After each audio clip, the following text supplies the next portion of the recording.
I get real excited about this because this is something that libertarians should know. There was never a doubt in my mind what was coming with this revolution. Failure was not an option. I knew what was going to happen, and it was because of his message.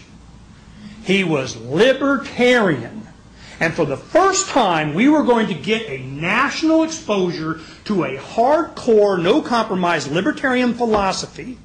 I knew he had run as a libertarian candidate in '88. I knew they were going to claim, well, you were libertarian.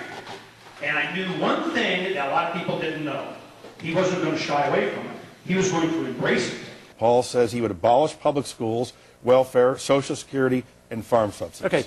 Okay. You may have picked that up 20 or 30 years ago. It's not part of my platform.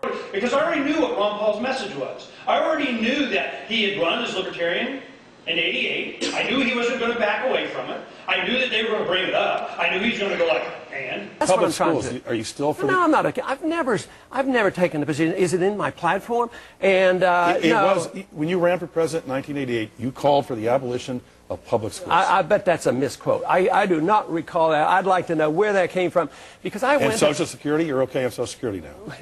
I think we need to offer the kids a chance to get out. But right now, if we don't save the money, we can't take care of the other. For instance, Social Security. I've never voted to spend 1 penny of Social Security money. So I'm the one that has saved it.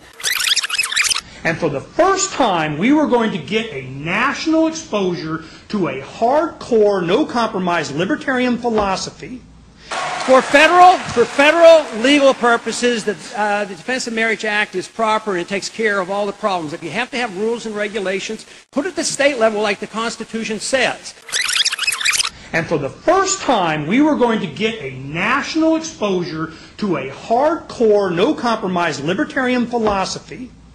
Today, illegal immigrants violate our borders and overwhelm our hospitals, schools, and social services. Ron Paul wants border security now. Physically secure the border. No amnesty, no welfare to illegal aliens. End birthright citizenship. No more student visas from terrorist nations. Standing up for the rule of law. Ron Paul for president. I'm Ron Paul, and I approve this message. And for the first time, we were going to get a national exposure to a hardcore, no-compromise libertarian philosophy.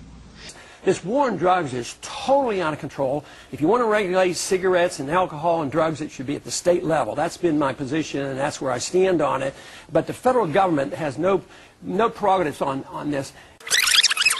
And for the first time, we were going to get a national exposure to a hardcore, no-compromise libertarian philosophy. Now, there were a lot of supporters there, and there may be some in here that like the fair tax, as a replacement. And I'm not a co-sponsor of that, but I'd probably vote for it if it ever came to the floor. It's not going to come up because they're not getting near that. But there's a lot of shortcomings with the sales tax, but it would probably be slightly better, the income tax, so it would be an improvement. And for the first time, we were going to get a national exposure to a hardcore, no-compromise libertarian philosophy. I consider abortion an act of violence, and violence is one thing the government has a responsibility to curtail.